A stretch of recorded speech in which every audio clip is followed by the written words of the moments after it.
praticamente il 100%, siamo al 95-96 in tutte le nostre 7 province. Non ci sono più parole, arrivare al quinto sciopero vuol dire che ogni lavoratore rispetto a queste giornate di sciopero ha speso centinaia e centinaia di euro.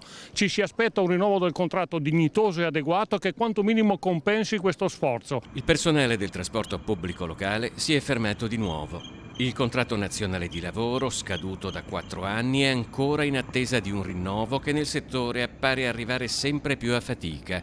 I rappresentanti sindacali sono andati in Consiglio regionale per chiedere il sostegno del Veneto in sede di conferenza Stato-Regioni. La situazione è pessima, questo è il quinto sciopero a livello nazionale per il rinnovo del contratto nazionale.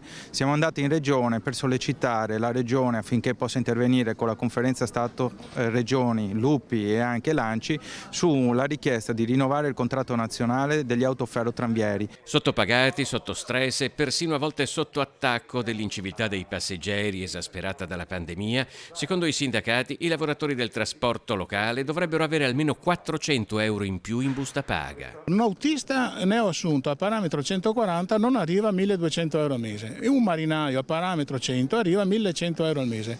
Sono cifre che sono assolutamente insostenibili oggi con la vita che facciamo. Con queste cifre noi non riusciamo a trovare né marinai, né comandanti, né autisti soprattutto. In tutta Italia siamo in vacanza proprio di professionalità. L'assenza di lavoratori del trasporto pubblico locale inizia a mettere a rischio lo stesso servizio e le condizioni di lavoro non sono migliori. Si al termine di gare a ribasso le linee sono prese in gestione da privati. È inconcepibile che un autista arrivi a lavorare 14 ore di nastro per farne 6 e mezzo di lavoro per 6 giorni alla settimana, cioè dalle 6 di mattina alle 8 di sera. È inconcepibile, però è quello che succede in molte aziende private che vanno a gara, che prendono le gare del servizio trasporto pubblico locale.